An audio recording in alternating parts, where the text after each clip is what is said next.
أعوذ بالله من الشيطان الرجيم. بسم الله الرحمن الرحيم.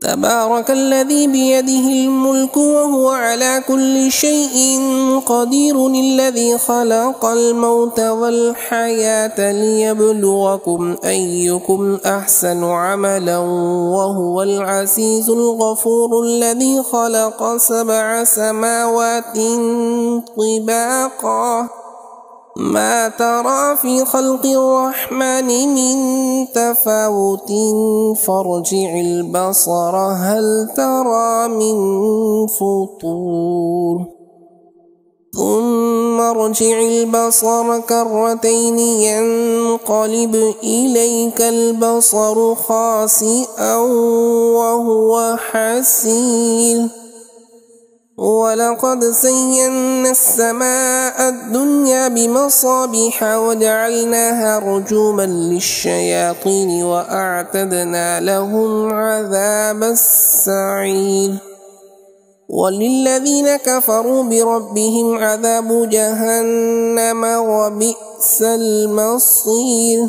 إذا ألقوا فيها سمعوا لها شهيقا وهي تفور تكاد تميز من الغيظ، كلما ألقي فيها فوج سألهم خزنتها ألم يأتكم نذير، قالوا بلى قد جاءنا نذير فكذبنا وقلنا ما نزل الله من شيء إن أنتم إلا في ضلال كبير، وقالوا لو كنا نسمع أو نعقل ما كنا في أصحاب السعير، فاعترفوا بذنبهم فسحقا لأصحاب السعير.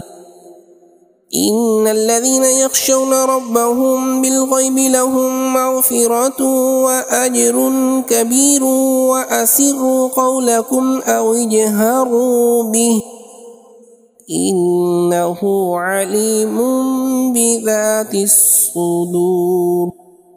ألا يعلم من خلق وهو اللطيف الخبير، هو الذي جعل لكم الأرض ذلولا فامشوا في مناكبها وكلوا من رزقه وإليه النشور.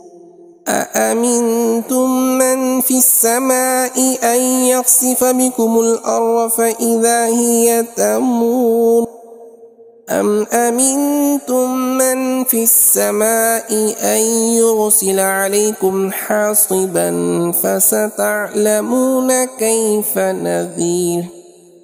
ولقد كذب الذين من قبلهم فكيف كان نكير. أولم يروا إلى الطير فوقهم صافات ويقبضن ما يمسكهن إلا الرحمن إنه بكل شيء بصير. أمن هذا الذي هو جند لكم ينصركم من دون الرحمن إن الكافرون إلا في غرور.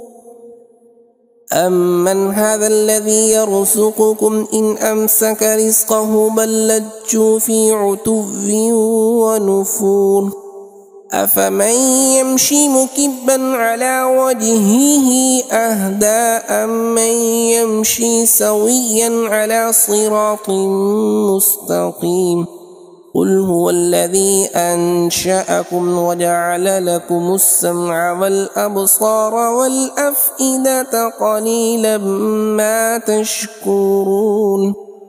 قل هو الذي ذرأكم في الأرض وإليه تحشرون، ويقولون متى هذا الوعد إن كنتم صادقين.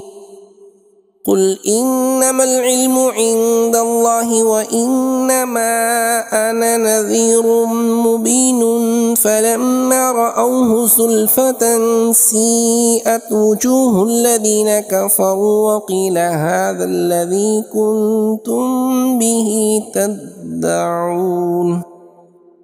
قل أرأيتم إن أهلكني الله ومن معي أو رحمنا فمن يجير الكافرين من عذاب أليم قل هو الرحمن آمنا به وعليه توكلنا فستعلمون من هو في ضلال مبين قل أرأيتم إن أصبح ماؤكم غورا فمن يأتيكم بماء معين صدق الله العظيم.